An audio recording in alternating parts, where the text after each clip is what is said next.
We remain steadfast in our commitment in delivering local news that matters, stories that inspire, enriching the lives of Filipinos in the Philippines and across the globe. This is your GMA Regional TV. Buong puso para sa Pilipino.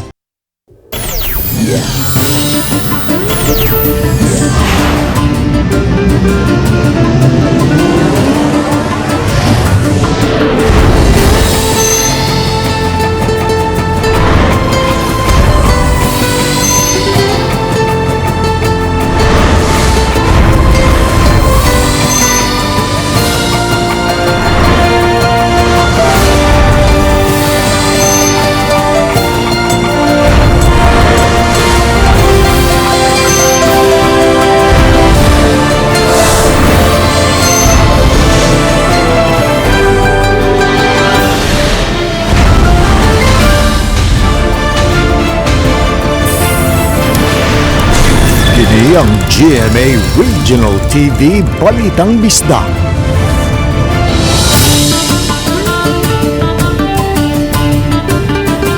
Mayong hapon, kini ang inyong GMA Regional TV Balitang Bisdak, ang bugtong kasaligan, kasandigan o kadangpan sa mga Bisaya. Ako si Alan Domingo. Nga maghatod sa labing dako og mga dagunang balita nga mahinungdanon sa Central ug Eastern Visayas, ako si Luan Merondina. Live dinhi sa GMA Complex sa Rakbayan sa Sugbo, ako si Cecil Kibod Castro.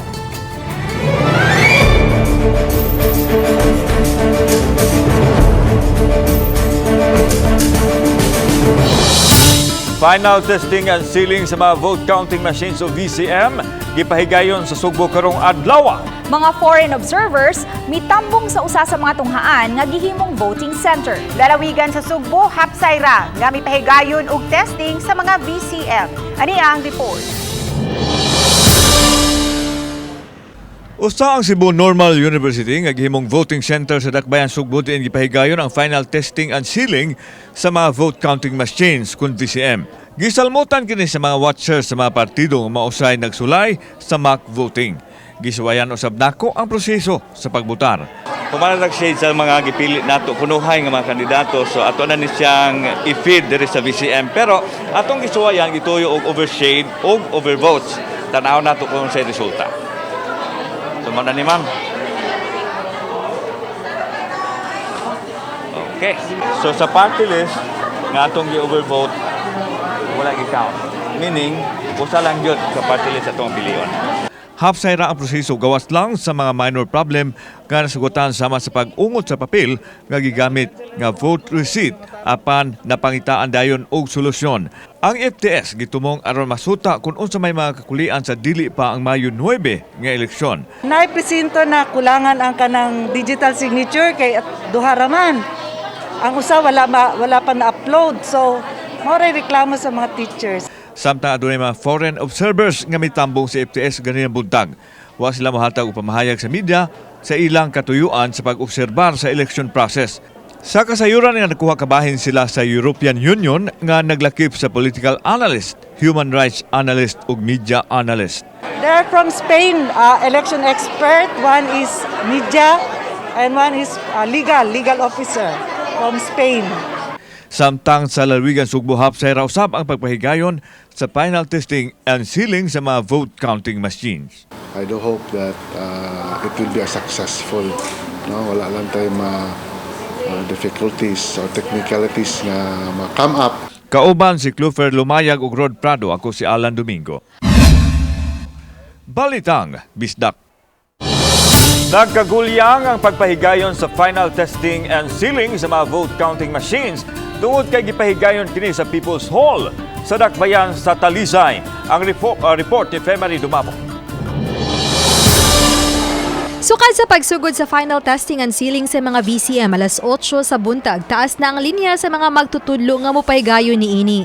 Gihimo kini sud sa People's Hall, inay sa tagsatag sa mga clustered precincts sa mga polling places o sa mga eskwelahan. Tungod sa problema sa security manpower, hinungdan nga centralized ang pagpahigayon dinhi sa Dakbayan sa Talisay silang final testing and sealing sa mga vote counting machine. Ug usa dayon sila naatubang nga problema mao ang medyo kagubot ug kahuot tungod sa kalimitado sa final testing and sealing. 202 ka mga VCM. Mo'y hinungdan nga gibahin-bahin kini og tag 50 ka VCM matag batch. Diin adunay 3 ka mga naglangkob sa matag electoral board sa matag VCM. Gawas kanila adunay mga poll watchers nga gikan sa mga kandidato nga mibantay ug misuway sa proseso. Gawas sa kahuot, 2 ka suliran ang nasugatan sa unang FTS sa unang 50 ka mga VCM. Ang isa is, ang SD card is dili niya ma-detect, and then the other one, nabuak ang iyahang printer roller para sa pagprinta unta, no? Nakasugod na ta siya og print, pero pag open nila sa printer compartment, murag na ay natangtang nga mechanism nga nabuak. Gipangitaan kini og solusyon sa ilang IT hub ug nagpatabang usab sila sa provincial ug regional offices. Kung dili gid masolusyonan matud ni Guhilde, posibleng muhuwam og laing VCM atul na sa piniliay. So meaning magpaabot ang mahuman ang tanang proseso sa pagbutar sa PICAS classroom before nato gamiton sa atong classroom. Hinuon alang sa kadaghanan sa mga magtutudlo nga mas gisayunan sila karon sa pag-operate sa VCM. Naka-program na ang pareha ni gani ma'am. Kani nakasuwat na siya. Last time wala man eh. Kay amo man i-enroll daan amo ang kuan. So mas gipasayon O easier karon. ang FTS ang humanon gyud ning adlaw bisan kun malapas na sa alas 5 sa hapon. Uban ni Jun Sulon. Ako si Famary Dumabok. Balitang Bisdak. Atensyon sa mga mahilig mag-inom sa ilimnog makahubog. Striktong ipatuman sa Commission on Election ug sa Philippine National Police ang liquor ban. Sugod sa alas 12:01 sa Mayo 8 hangtod na sa Mayo 10. Pinasubay kini sa lagda nga gipagawa sa COMELEC nga nagdili sa pagpamaligya ug pagpalit sa ilimnog makahubog. Ang makalapas ni ini dakpon ug mag-atubang og silot nga pagkabilanggo. Imprisonment of not less than 1 year but not more than 6 years. So gamay lang nga pugong, anyway, duhara man na kaadlaw. So warning lang po no sa mga tindahan and those front nga. Dili lang sila magmaligya no selling of liquor ban, and then drinking po in public places.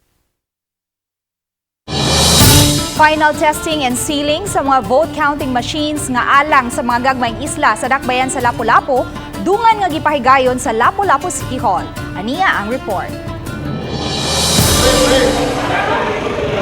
Alas 9 ganihang buntag, nangabot ang 39 ka mga vote counting machine sa Lapu-Lapu City Hall o gipahimutang sa lobby diin nagpaabot ang mga sakop sa electoral board. May mga PNP personnel usab nga gipakatap. Ila kining gi-set up o gisuwayan kun mogana ba. O garon masuta, may mga aktwal nga ballots usab silang gisuwayan pagpasulod sa mga VCM. Ang mga properly shaded ballots gikaon sa machine ug mipatik sa resibo ang insaktong ihap sa mga boto. Apan ang mga spoiled ballots o kadtong nahugawan o wa musubay sa insaktong paagi sa pag-shade sa ballots, giluwa sa VCM. So far, makita nimo nga wa gyud major hitches pa. So far, wa pa may reported. Kita man ninyo yung tan-aw diri nga so far wa pa kayo. Ang gipahigayong final testing and sealing sa mga VCM, gisaksihan usab sa mga watchers sa nagkalain-laing partido. Hayan kun mahumana pagsusi ang functionality ni ining mga vote counting machines, silyuhan kini og itago na ngadto sa session hall. Ug pagka Mayo 8, dadu na kini ngadto sa mga isla. Samtang sa mga eskwelahan na, gipahigayon ang final testing and sealing alang sa mga VCM sa mainland Lapu-Lapu. Ang Lapu-Lapu City adunay 339 ka mga clustered precincts. Uban ni Marlon Melgazo, Luan Merondina, Balitang Bisdak.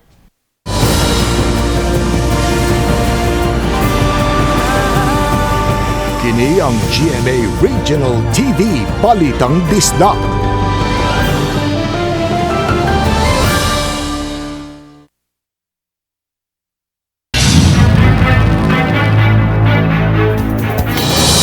Nagwilding sa naguba nga atop magitumbok hinungdan sa pagkasunog sa usa ka budiga sa Barangay Lawaan 1 Dakbayan sa Talisay kagahapon sa hapon. Ang report ni Famary Dumabok.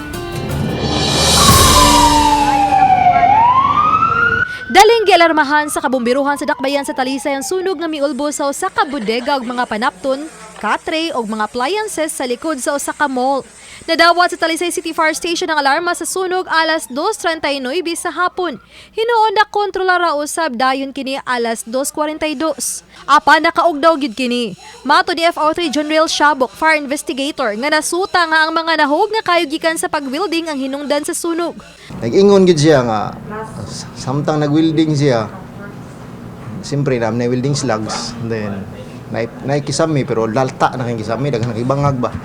Nya ang ilaw matong nga warehouse kay mga mga textile man clothes para sa ilang kuan ba furniture. Pisami man. Then pero nay dagkong bangag sir kay nalata sa tungod sa bagyo man ba. Ang sunog nga giisa sa first alarm midanyos og mobalor sa 875,000 pesos. Ani tambag sa kabumbiruhan sa publiko aron malikayan pa ang sunog. Tambag sa mga tao karon nga sampo pareha ato dapat ipuson lang yun nila ang ilang mga sagbot, ilabay sa saktong labayan. Then, for example, katong cancer, sa dapat magbinantayon lang yun, ma'am. Oba ni Jun Sulon. Ako si Famary Dumabok. Balitang Bisdak.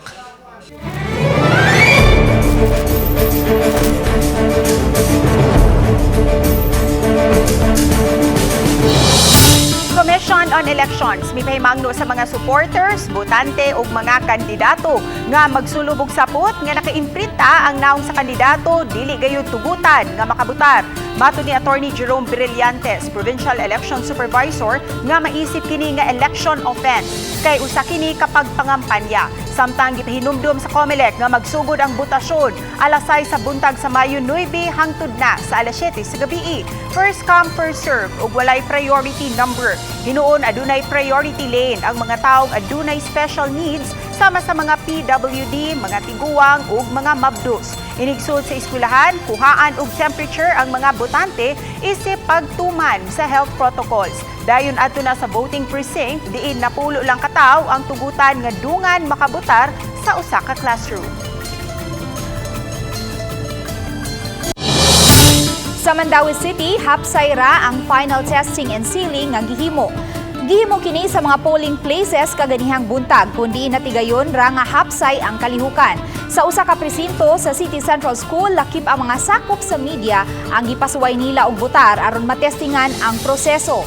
Hangtod na sa paghungit sa balota ngadto sa vote counting machine.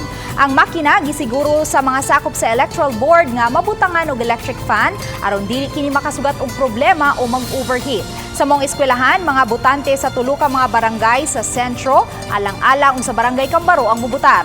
Matud sa taga Mandaue City COMELEC, ang tibok syudad atol sa final testing and sealing may tulo ka mga machines nga nakasinati og problema. Dunay usa nga may gamayng suliran sa scanner ug may thermal paper compartment nga dabuak ug ipaayo. Dili siya muungot, di siya muhang, dili siya mapalong. So mag-best friend, ang amo lang gid ni siguro lang gid ang iyang ventilation na ara gyud kay mao ra gyud importante po. We lack only the preparations among triads sa among gates as to because we divide our entrance into 3 gates no kay there are 3 barangays assigned in this school.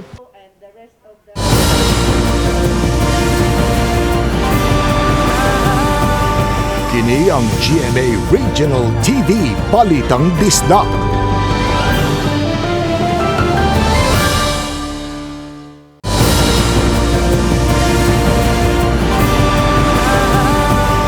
Kini ang GMA Regional TV Balitang Bisdak.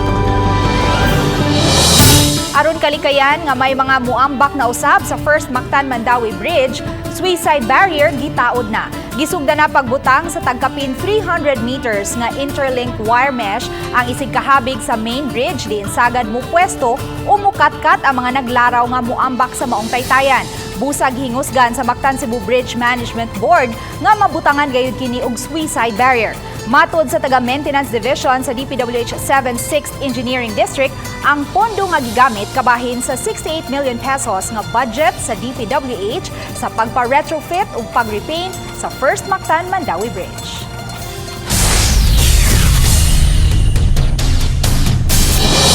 Tan Kaon pa lang sa plato, busog ka na. Kini ang fine dining concept nga gipauso sa yanong karinderya nga gidagsa karon sa mga customer tungod usab sa kalami sa ilang mga pagkaon, ilabi na ang batchoy. Busa tilawan nato ang ilang idalit nga pagkaon, pinaagi ni ining report. Kini ang plating sa pagkaon nga makita lang sa usa ka 5-star hotel ug mga sikat nga kananan nga nagtanyag og fine dining. Apan dili kinahanglang moadto pa sa mahalon nga kananan aron masinati kay anaa ra kini sa usa ka karinderya daplin sa kalsada ang Itchoy Batchoyan. Kinsa nagdahom nga usa ka yanong kusina nga gidingdingan og kawayan, nagpahipi ang lami ang mga pagkaon. Naabda namo si Edward Pedong ug ang iyang mga tawo nga nagkapuliki sa pagluto ug pag-serve sa order sa mga customer nga naghuwat na sulod sa ilang kananan. Halos pagkaong Pinoy ang anaa sa ilang kusina gamit ang mga tradisyonal nga kaldero nga mao'y gilutuan sa mga sudan. Dunay beef pares, lechon kawali ug siyempre ang tatak Itchoy Batchoy nga pwede ra usab nga ipare sa ubang pagkaon depende sa order sa mga customer. Ang kalami sa pagkaon mosamot pa pinaagi sa ilang fine dining plating. We serving the quality foods. Hindi po kami nagsiserve ng mga leftover food. Kasi as a chef in 30 years, hinahabol ko po talaga yung quality ng pagkain. No wonder nga nindot ang konsepto tungod kay usa ka kanhi international chef ang tag-iya nga si Edward Pedong kinsa maugyoy nangunay sa pagluto o pagplate sa mga pagkaon. 30 ka tuig siya nga nagtrabaho sa gawas apan dihang naigo sa bagyong Yolanda, nagkahukom siya sa pagpanginabuhi uban iyang pamilya pinaagi sa pagluto og pagkaon. Gikan sila sa Samar ug mibalhin sa Sugbo, dala ang 3,000 pesos nilang puhunan. Tungod sa unique nga konsepto ug siyempre kalami silang timpla, gidayon na kini sa mga tao. Gipadayag ni Chef Ed nga ang kakugi ug ang gugma niya sa pagluto ang yawi sa ilang nasinati nga kalampusan karon. Kailangan lang talaga yung passion mo kung ano ka, mahalin mo yung trabaho mo. Yun lang. Kasi walang ibang magmamahal nito kundi ikaw lang talaga sarili mo. Hindi ka pwedeng umasa sa iba Ang Itchoy mao'y ngalan sa iyang apo nga nahimo usab niyang inspirasyon sa panginabuhi. Kauban si Clover Lumayag ug Rod Prado. Ako si Alan Domingo. Balitang Bisdak. Patay kining magdiayon sa Mandawi City human matumbahi sa dakong punuan sa Buli. Ang ilang gipuy-an sa miaging countdown. Adunay live report si Nico Serino. Nick.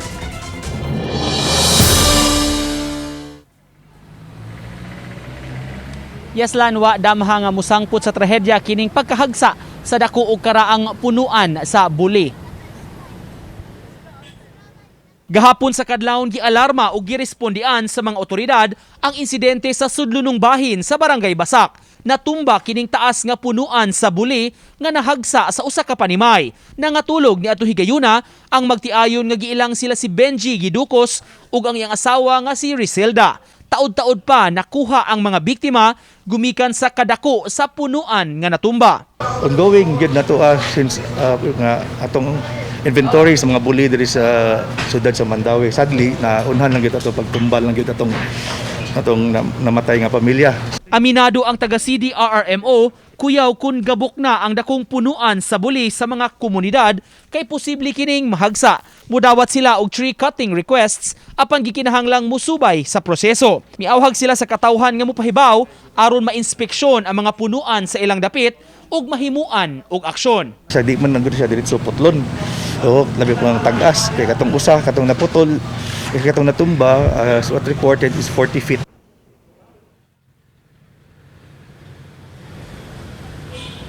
Gawas sa Bulilan giawhag sa CDRMO bisan unsa pan nga mga kahoy nga delikado ug peligro mamahimong i-report ngadto kanila aron ma-schedule ang tree cutting. Alan?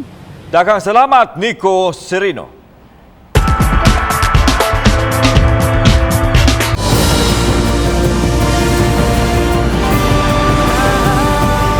Kini ang GMA Regional TV Balitang Bisdak.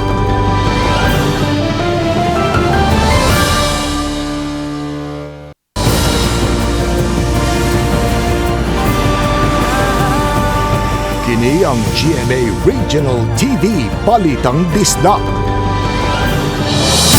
Mga personnel sa Lapu-Lapu City Police Office nga idistino alang sa security coverage ato sa pagtransport sa mga official ballots, VCM o mga paraphernalia gipakatap na. Kagapon sa buntag, gipahigayon ang pre-deployment briefing. 130 ka mga PNP personnel ang ipakatap atol sa adlaw sa Piniliay. 114 nini alang sa mainland polling center samtang 16 sa Session Hall. Nakadawat og augmentation personnel usab ang Mandawi City Police Office aron moabag sa pagpantay alang sa eleksyon 2022. Gawa sa mga pulis gikan sa PRO 7 nga gipuno silang pwersa, may masakop sab sa army nga i-deploy hinuon pasabot ni Police Lieutenant Colonel Rodolfo Franco Oriol. May mga personnel sab sila nga i-augment sab sa laing lugar. Tagduha ka mga pulis ang i-deploy sa matag polling precinct sa adlaw na sa eleksyon. Sa Mandawi City, walay hulga nga nadawat ang kapulisan sumaabot nga eleksyon. 51 anyos nga inahan, nagiingong adunay diferensya sa pangisip ang giunay sa pagpatay sa iyang anak nga 19 anyos dito sa Sitio Dumlog, Barangay Simalal, lungsod sa Sibunga. Ang biktima mao si Julieta Bacalto, 51 anyos. Kinsa nakaangkon og daghang samad dinunggaban sa nagkadaiyang bahin sa iyang lawas. Samtang ang sospek mao si Angelito Bacaltos, kinsa miangkon at tubangan sa kapulisan nga siya ang mihimok sa krimen. Sa investigasyon sa Sibunga Police Station, giangkon sa sospek nga iyang gipatay ang iyang inahan tungod sa iyang kaluoy niini sa sitwasyon nga anaay diferensya sa pangisip. Wala na kuno siya makaagwanta sa pagtamay sa iyang mga barkada tungod sa kahimtang sa iyang inahan.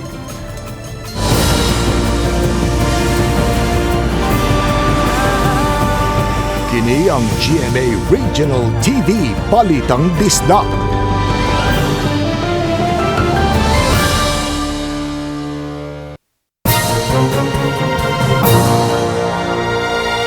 Kini atong latest weather update, May 5, 2022. Ang frontal system, kini ang panagtagpo ng bugnaw ug init na hangin ang nakaapekto sa may extreme northern Luzon, samtang easterlies or init na hangin gikan sa dagat Pasipiko ang padayon nakaapekto sa ubang bahin sa nasod. Ang weather conditions sa Visayas, kasama ang Palawan, Kalayaan Islands ug ang Occidental Mindoro, makasinati generally fair weather or init na panahon, gawas ini na mga patak-patak na mga pag-uwan ug kini mga localized na mga pagpanugdog og kilat. Ang range of temperature sa may Central Visayas, 25 to 32 degrees Celsius. Sa may Eastern Visayas, 25 to 35 degrees Celsius. Ug para sa atong mga dugang detalye, bisitaha itong mga official social media accounts. Kini si Jomar Clarino, gikan diri sa DOST Pag-asa Mactan. Maayong adlaw ug keep safe everyone.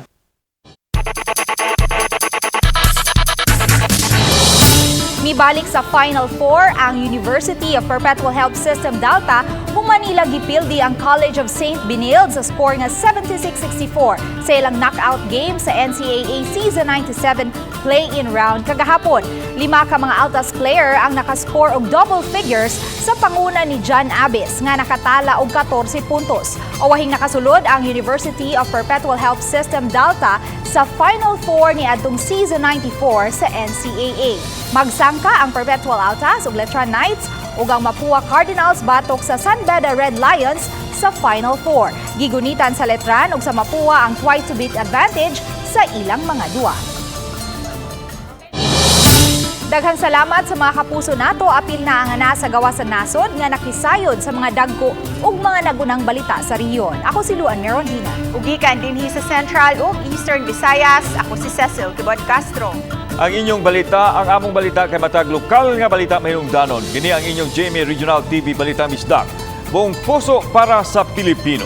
Ako si Alan Domingo. Maayong hapon, mga kapuso.